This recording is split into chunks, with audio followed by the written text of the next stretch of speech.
జై శ్రీరామ్. నమస్కారం అండి. 2025 సంవత్సరం మార్చ్ 29వ తేదీ షష్టగ్రహ కూటమి ఏర్పడబోతున్నది. ఈ షష్టగ్రహ కూటమి వల్ల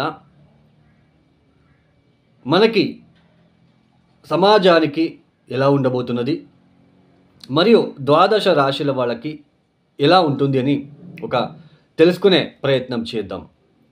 ఇప్పుడు ఈ షష్టగ్రహ కూటమి ఏర్పడబోతున్నది 2025 మార్చి మాసంలో 29వ తేదీ. అంటే సూర్య, శని, బుధ, శుక్ర, రాహు, చంద్రులు ఈ షష్టగ్రహ కూటమి 6 గ్రహాలు కాలపురుష చక్రం నుంచి అంటే మేషరాశి నుంచి వ్యయస్థానంలో ఏర్పడబోతున్నది. 6వ స్థానంలో కేతు గ్రహం. కొద్దిగా స్కిన్ రిలేటెడ్ ఇష్యూస్ ఎక్కువ రావడానికి అవకాశాలు ఎక్కువగా ఉంటాయి. తర్వాత కాలపురుష చక్రం నుంచి అంటే మేషరాశి నుంచి ఎన్నో స్థానంలో 6 గ్రహాలు కలుస్తున్నారు? 12వ స్థానంలో. నిద్రాహీనత కనిపిస్తూ ఉంటుంది జనాల్లో, అంటే ప్రజల్లో నిద్రాభంగము, కంటికి సంబంధించిన ఏదైనా ఇన్ఫెక్షన్ లాంటిది క్రియేట్ అవ్వడానికి అవకాశాలు ఉంటాయి.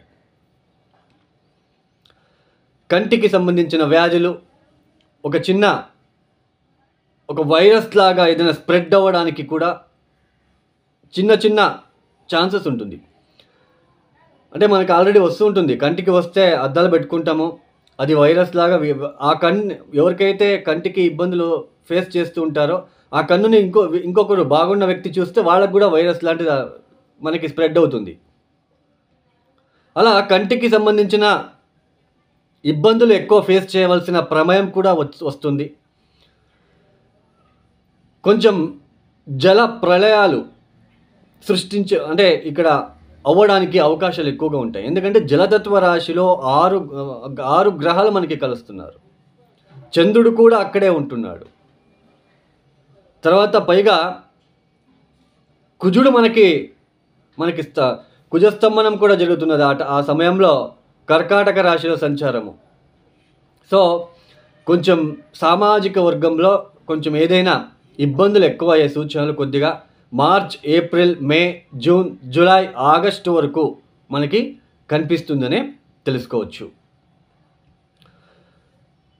అంటే ఏదో పెద్దగా అయిపోతుంది అని కాదండి, ఏదో చిన్నవి ఏదైనా ఇబ్బందులు వచ్చే సూచనలు సామాజిక వర్గంలో కనిపిస్తూ ఉంటుందనే ఇక్కడ మనం తెలుసుకోవచ్చు.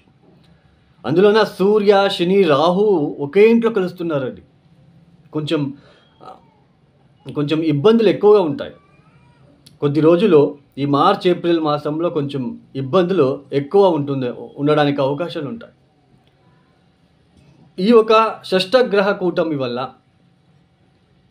మనకి ద్వాదశ రాశుల వాళ్ళకి ఎలాంటి ఫలితాలు రాబోతున్నాయని మనం కొద్దిగా తెలుసుకుంటూ వెళ్దామండి.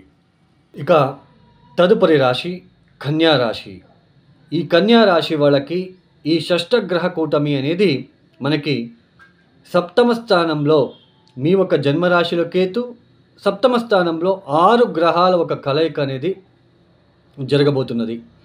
ఈ కన్యా రాశి వాళ్ళకి ముఖ్యంగా మీ పార్ట్నర్ అంటే మీ భర్త కావచ్చు, భార్య కావచ్చు, వాళ్ళ క్లోజ్ రిలేషన్స్ ఎవరైతే ఉంటారో వాళ్ళతో కొంచెం విభేదాలు లాంటివి, లేదా మీ భర్త అంటే భార్యాభర్తల మధ్య కొంచెం తగాదాలు లాంటివి, కొన్ని మనస్పర్ధలు లాంటివి వచ్చే సూచనలు, వ్యాపారం చేసే వాళ్ళకి కొంచెం ఇబ్బందులు వచ్చే సూచనలు, ప్రయాణాల్లో ఆటంకాలు అయ్యే సూచనలు, ఇలాంటివన్నీ మనకి కనిపిస్తున్నాయనే తెలుసుకోవచ్చు.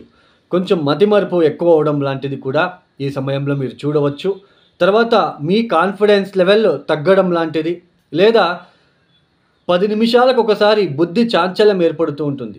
అంటే ఈ పని చేద్దాం, ఆ పని చేద్దాం, అంటే ఏ పని చేయలేక ఇబ్బందులు పడే సూచనలు కూడా మనకి కనిపిస్తున్నాయి అని తెలుసుకోవచ్చు. కొద్దిగా నెగిటివ్ ఇంపాక్ట్ ఎక్కడ మేజర్గా కనిపిస్తుందంటే భార్యాభర్తల మధ్య కొంచెం ఆ ఇబ్బందులు వచ్చే సూచనలు మనకి ఇక్కడ ముఖ్యంగా కనిపిస్తున్నాయని తెలుసుకోవచ్చు.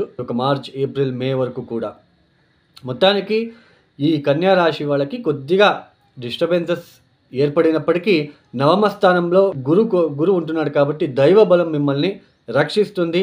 మీరు ఈ యొక్క సమయంలో దత్తాత్రేయ ఆరాధన, తర్వాత మీకు కులదేవత ప్రార్థన కావచ్చు, తర్వాత ఈ యొక్క నవధాన్యాలని కూడా ఆవులకి ఎద్దులకి నానబెట్టిన నవధాన్యాలని వాటిలో బెల్లం కలిపి ఆవులకి ఎద్దులకి తినిపించే ప్రయత్నాలు చేసుకోండి. ఈ ఒక వీడియో మీకు నచ్చితే లైక్ చేయండి, షేర్ చేయండి, సబ్స్క్రైబ్ చేసుకోండి. సర్వే జనో సుఖినో భవంతు. ధన్యవాదములు. ఇక్కడ చాలా వరకు చూస్తున్నాం, చాలామంది అంటే కొంతమంది కామెంట్స్ చేస్తూ ఉంటారు, ఒకరు ఒకలాగా చెప్తూ వస్తున్నారు.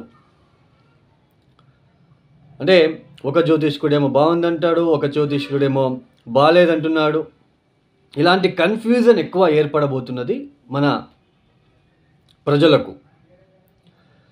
ఇక్కడ ఒక చిన్న లాజిక్ అండి. మనకి స్వజాతకం అనేది ఉంటుంది. మనం పుట్టిన టైంకి మనం ఏ లగ్నంలో పుట్టాము, ఏ రాశిలో పుట్టాము. రాశి అంటే ఏంటి?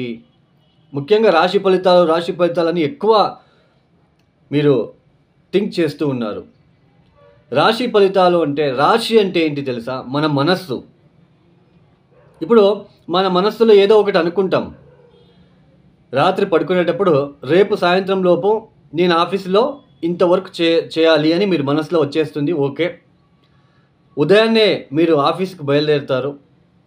ఆ రోజు ఎప్పుడైతే మీరు రాత్రిపూట అనుకొని ఉంటారో సాయంత్రం లోపల అన్ని పనులు నేను మ్యాక్సిమం చేయాలని, ఆ పనుల్లో మీరు ఎంతవరకు సక్సెస్ అవుతారు అనేది లగ్నం.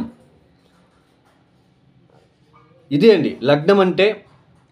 రాశి అంటే జస్ట్ మనస్సు లేదు అనుకుంటారు, అది కరెక్ట్గా మీరు కార్యరూపంలో చేయాలి కదా.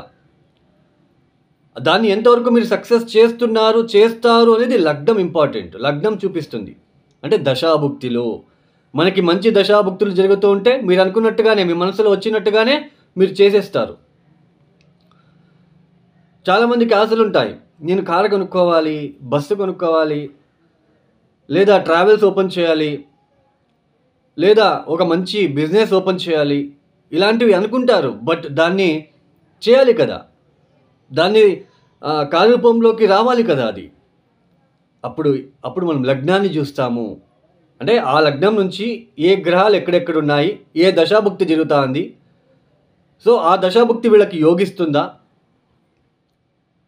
సో ఆ దశాభుక్తి వచ్చినప్పుడు ఏ పరిహారాలు చేసుకోవాలి. Simple remedies, thousands of simple remedies ఉన్నాయి. కానీ ఇప్పుడున్న ప్రజలకు ఎలా ఉంటుందంటే, ఆ థౌజండ్స్ ఆఫ్ సింపుల్ రెమెడీస్, ఇప్పుడు సింపుల్ రెమెడీస్ అంటే ఏంటి? ఒక చిన్న ఎగ్జాంపుల్ చెప్తాను.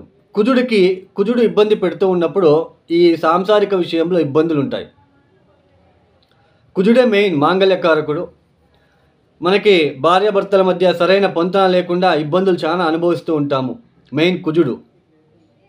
ఇలా కుజుడు ఇబ్బంది పెడుతున్నప్పుడు ఒక 11 మంగళవారాలు కందిపప్పుతో చేసిన బొబ్బట్లని సుబ్రహ్మణ్య స్వామి ఆలయానికి వెళ్ళి నమస్కారం చేసి, మీ మనసులో ఉన్న చిన్న కోరికలను, అదేదైతే మీరు ఇబ్బందులు పడుతున్నారో చెప్పుకొని, కుజగ్రహ దోష నివారణ వల్ల మొక్కుకొని, మీరు ఆ కందిపప్పుతో చేసిన బొబ్బట్లని నలుగురికి తినిపించండి, పెట్టండి వాళ్ళు తినడానికి. లేదా ఆవులకి తినిపించండి, ఎద్దులకి తినిపించండి. రోడ్ సైడ్ ఉంటున్న ఎంతో ఎద్దులు, ఆవులు రోడ్ సైడ్ సిటీలో అవి పేపర్లు అవి తినుకుంటూ వెళ్తూ ఉంటాయి. సో అలాంటి ఆవులకి ఎద్దులకి తినిపించండి. ఆ గ్రహ నెగిటివ్ ఇంపాక్ట్ ఖచ్చితంగా తగ్గుతుంది. ఒక చిన్న ఎగ్జాంపుల్ చెప్పారు, థౌజండ్స్ ఆఫ్ రెమెడీస్ ఉన్నాయి. సో అలాంటి థౌజండ్స్ ఆఫ్ రెమెడీస్ కాకుండా ఇప్పుడున్న ప్రజలకు ఎలా అంటే, ఒక చిన్న హోమం చేయించగానే మనకు ఆ నెగిటివ్ ఇంపాక్ట్ తగ్గాలి, ఇలాంటి ఆలోచనలు ఎక్కువగా ఉంటాయండి. అలా జరగదు కదా. మీరే ఆలోచించండి. మనకి ఆ గ్రహ నెగిటివ్ ఇంపాక్ట్ తగ్గాలంటే కొన్నిసార్లు రిపీటెడ్గా మనం చేసుకుంటూ వెళ్ళాలి. కొన్ని పరిహారాలని మనమే కదా అనుభవిస్తున్నది. ఆ ఒక నెగిటివ్ ఇంపాక్ట్ని మనం చేసుకోవాలి. సో ఇలా థౌజండ్స్ ఆఫ్ సింపుల్ రెమెడీస్ ఉన్నాయి. అంటే జన్మరాశి వేరు, మనకి లగ్నం వేరు. లగ్నం అంటే టోటల్ బాడీ, ఆ బాడీలో వచ్చే మనస్సే మనకి రాశి. సో ఇలా మనకి జన్మలగ్నానికి జన్మరాశికి చాలా డిఫరెన్సెస్ అనేది ఉన్నాయి. ఇప్పుడు ఈ ఒక షష్టగ్రహ కూటమి ఏర్పడబోతున్నది 2025 మార్చి మాసంలో 29వ తేదీ. అంటే సూర్య, శని, బుధ, శుక్ర, రాహు, చంద్రులు, ఈ షష్టగ్రహ కూటమి 6 గ్రహాలు కాలపురుష చక్రం నుంచి అంటే మేషరాశి నుంచి వ్యయస్థానంలో ఏర్పడబోతున్నది. 6వ స్థానంలో కేతు గ్రహం. కొద్దిగా స్కిన్ రిలేటెడ్ ఇష్యూస్ ఎక్కువ రావడానికి అవకాశాలు ఎక్కువగా ఉంటాయి. తర్వాత కాలపురుష చక్రం నుంచి అంటే మేషరాశి నుంచి ఎన్నో స్థానంలో 6 గ్రహాలు కలుస్తున్నారు? 12వ స్థానంలో. నిద్రాహీనత కనిపిస్తూ ఉంటుంది జనాల్లో, అంటే ప్రజల్లో నిద్రాభంగము, కంటికి సంబంధించిన ఏదైనా ఇన్ఫెక్షన్ లాంటిది క్రియేట్ అవ్వడానికి అవకాశాలు ఉంటాయి. కంటికి సంబంధించిన వ్యాధులు, ఒక వైరస్ లాగా ఏదైనా స్ప్రెడ్ అవ్వడానికి కూడా చిన్న ఛాన్సెస్ ఉంటుంది. అంటే మనకు ఆల్రెడీ వస్తూ ఉంటుంది, కంటికి వస్తే అద్దాలు పెట్టుకుంటాము, అది వైరస్ లాగా ఆ ఎవరికైతే కంటికి ఇబ్బందులు ఫేస్ చేస్తూ ఉంటారో ఆ కన్నుని ఇంకొకరు బాగున్న వ్యక్తి చూస్తే వాళ్ళకు కూడా వైరస్ లాంటిది మనకి స్ప్రెడ్ అవుతుంది.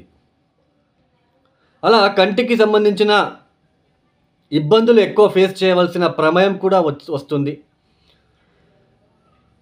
కొంచెం జల ప్రళయాలు అంటే ఇక్కడ అవ్వడానికి అవకాశాలు ఎక్కువగా ఉంటాయి. ఎందుకంటే జలతత్వ రాశిలో 6 గ్రహాలు మనకి కలుస్తున్నారు. చంద్రుడు కూడా అక్కడే ఉంటున్నాడు. తర్వాత పైగా కుజుడు మనకి కుజస్తంభనం కూడా జరుగుతున్నది ఆ సమయంలో కర్కాటక రాశిలో సంచారము. సో కొంచెం సామాజిక వర్గంలో కొంచెం ఏదైనా ఇబ్బందులు ఎక్కువ అయ్యే సూచనలు కొద్దిగా మార్చ్, ఏప్రిల్, మే, జూన్, జూలై, ఆగస్టు వరకు మనకి కనిపిస్తుందనే తెలుసుకోవచ్చు. అంటే ఏదో పెద్దగా అయిపోతుంది అని కాదండి, ఏదో చిన్నవి ఏదైనా ఇబ్బందులు వచ్చే సూచనలు సామాజిక వర్గంలో కనిపిస్తూ ఉంటుందనే ఇక్కడ మనం తెలుసుకోవచ్చు. అందులోన సూర్య, శని, రాహు ఒకే ఇంట్లో కలుస్తున్నారండి. కొంచెం ఇబ్బందులు ఎక్కువగా ఉంటాయి. కొద్ది రోజులు ఈ మార్చ్, ఏప్రిల్ మాసంలో కొంచెం ఇబ్బందులు ఎక్కువ ఉండడానికి అవకాశాలు ఉంటాయి. ఈ ఒక షష్టగ్రహ కూటమి వల్ల మనకి 12 రాశుల వాళ్ళకి ఎలాంటి ఫలితాలు రాబోతున్నాయని మనం కొద్దిగా తెలుసుకుంటూ వెళ్దామండి.